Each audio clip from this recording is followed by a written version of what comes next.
Major League Baseball is going to have a new look next year. Yes, we are talking new rule changes coming in 2023 as voted on by the MLB Competition Committee.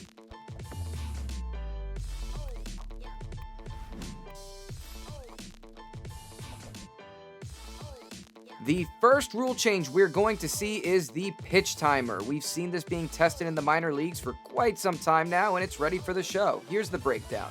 As the first big rule change, 15 seconds between pitches when the bases are empty, 20 seconds if there are any runners on base. We can see here on some stats provided by MLB the difference between pitch clock and no pitch clock should definitely make the games go by a little bit faster.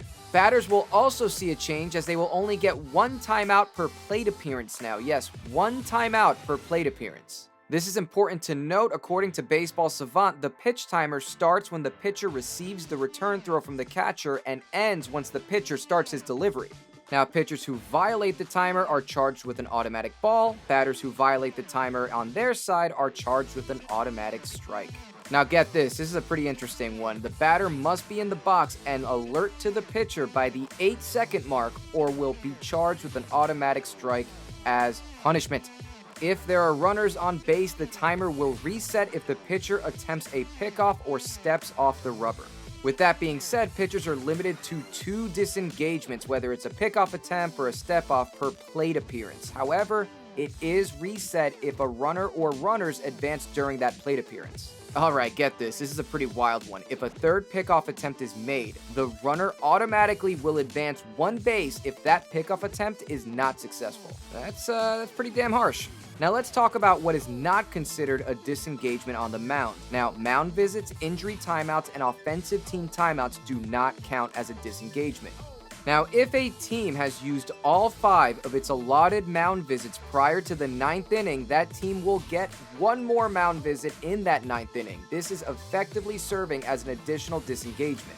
But wait, there's a twist. Umpires may give an extended amount of time if it's warranted by special circumstances. So an example MLB gave is if a catcher were to be thrown out on the bases to end the previous half inning and need additional time to put on his catching gear. Umpire could say, yeah, that's cool. So long to the timing mind games that were played between pitchers and batters. You will be missed. Okay, second rule change. The bases will be bigger. First, second, and third will be increased in size from 15 inches to 18 inches. You may be asking why. Well, MLB says they believe it will positively impact player safety. MLB believes that this will only have a small impact on stolen base success rate, and the main goal again is to give players more room to move around and avoid getting hurt. I think this will be especially interesting at first base. Although the change is very small, you are now 3 inches closer to being thrown out, so let's see how that plays out. Third, and possibly the biggest rule change, this shift is gone. What does that look like? 2 infielders must be positioned on either side of second base when the pitch is released. In addition, all 4 fielders must have both feet on the infield dirt when the pitcher comes set on the rubber. Now, if infielders are not aligned properly at the time the pitch is thrown, the offense can then choose an automatic ball or the result of the play that happened. Keep in mind, this rule does not stop a team from positioning an outfielder in the infield or in the shallow outfield grass in certain situations, but it does stop 4 outfielder alignments. This should lead to significantly more offense and less quick outs, which might also lead to longer innings, which also kind of cancels out the whole reason the pitch clock exists now, I'd say. Something to keep in mind, the vote amongst the competition committee was not unanimous. Players did vote against the pitch clock and the shift rules, but making the bases larger was voted yes unanimously. So, that's where we're at with the 2023 season. What are your thoughts? Sound off in the comments. Catch you in the next video. Later.